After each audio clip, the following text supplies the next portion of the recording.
For decades, airplane internet has basically been the punchline to a very frustrating joke. But that is all about to change. So to understand why airlines are suddenly pouring millions into high-speed internet, I took a close look at the latest Aviation Leaders Report from KPMG. And it turns out, despite geopolitical headwinds, supply chain constraints, and a general move towards stricter discipline in aviation finance, the overall state of the airline industry is surprisingly robust. We are talking about a projected record net profit of $41 billion for global airlines in 2026. That's a solid jump from an already strong $39.5 billion in 2025. This massive windfall is being driven by a super healthy 4.9% growth in global passenger traffic, along with relatively stable fuel prices. Simply put, the industry is flush with cash right now, and they're actively looking for ways to invest it into premium passenger experiences. But here's what I found truly fascinating about how they're actually making all this money. It's not because they have an abundance of shiny new planes flying around. Actually, manufacturing and engine shortages have created some severe supply chain bottlenecks. Because physical capacity is so constrained, lease rates for aircraft are staying incredibly strong, and airlines are literally filling their planes to the brim. We're seeing record global load factors of 84%. Since they can't just buy more planes to beat out the competition, airlines are fiercely competing on the quality of the passenger experience, especially up in those premium cabins. If airlines want to win over those high-paying premium customers, they have got to solve the ultimate pain point, historically terrible in-flight Wi-Fi. Let's break down why legacy internet has always been such a huge bottleneck. To really grasp the problem, I traced the incredible journey your data has to take on a plane, based on some recent academic studies. Picture this. A signal leaves your phone, hits the plane's terminal, shoots all the way up into the vacuum of space to a satellite, bounces all the way back down to a ground station, travels through a terrestrial gateway, and finally hits the public internet. With legacy systems, this sheer physical distance is massive. Plus, the internet gateway on the ground is often completely static, sometimes located entire continents away from where your plane actually is in the sky. Enter LEO and Starlink. This is exactly where the disruption is happening. The entire industry is pivoting away from legacy geostationary systems, which we call GEO, and moving rapidly toward low Earth orbit technology, or LEO. And of course, this is most notably being spearheaded by SpaceX's Starlink. The difference in altitude between these two systems is, well, it's absolutely staggering. Traditional GEO satellites park themselves almost 36,000 kilometers above the equator. That immense distance is exactly why you experience a sluggish 600+ millisecond delay or ping every single time you click a link. LEO satellites, on the other hand, orbit at just about 550 kilometers. Because the signal has a tiny fraction of the distance to travel, that latency drops to a snappy 25 to 40 milliseconds. It's literally the difference between sending a letter in the mail and making a phone call. Now, we don't just want to take marketing claims at face value, right? And researchers actually compiled this across 25 real-world commercial measurement flights. When the researchers finally measured the speeds side by side, it was a total blowout. LEO completely crushed it.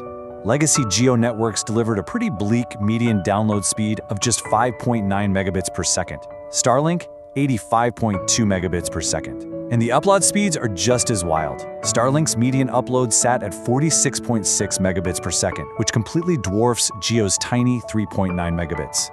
The tech is evolving so fast that Starlink is already installing systems capable of pushing over 2 gigabits per second of total bandwidth to a single commercial aircraft. They're pulling this off using their new Aero terminal, which costs around $145,000 per installation. That massive leap in sheer capacity is exactly what secured Starlink's rollout on enormous planes like the Emirates A380s.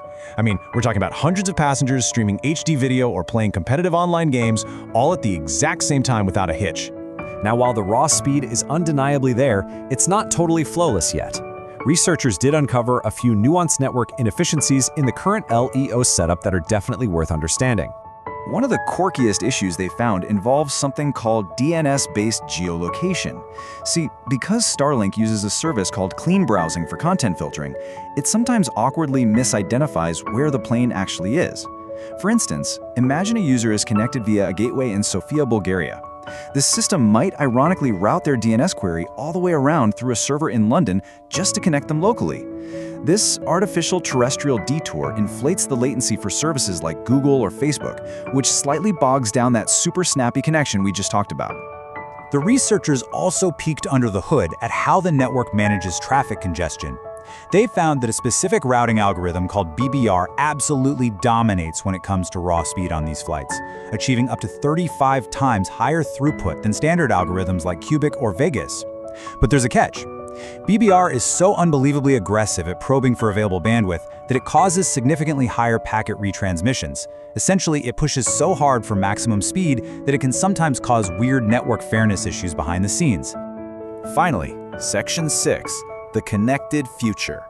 Even with those minor growing pains, the superiority of the LEO system is pretty much undeniable at this point, and major airlines are absolutely rushing to bring this connected future to their passengers as fast as possible.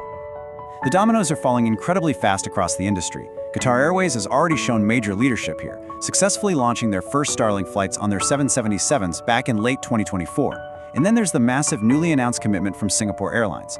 They announced their partnership in May 2026, they're beginning fleet-wide upgrades in early 2027, and by 2029, their entire fleet of long-haul A350s and massive A380s will be fully equipped and online.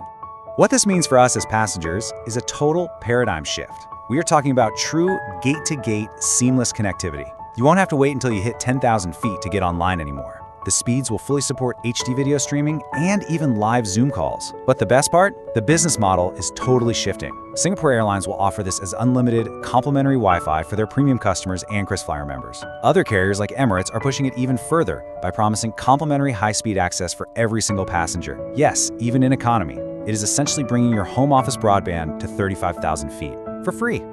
You know, it's really easy to get completely lost in the micro-level technical details of megabits, ping times, and satellite orbits. But I want to pull back to the macro-level view we started with today. As Peter Barrett noted in that KPMG report, aviation is a force for good that expands horizons, provides economic opportunity, and reunites families. By finally solving this massive connectivity problem, airlines aren't just making flights less boring. They're fundamentally removing the last physical barrier to global, real-time human connection. So that leaves us with one final thought. For decades, the airplane cabin has basically been the last true disconnect zone, a forced sanctuary where you literally couldn't be reached, where you had to just read a book or watch a movie. When your flight is literally as connected as your home office, how is that going to fundamentally change the way we travel? And honestly, perhaps more importantly, how will it change the way we work?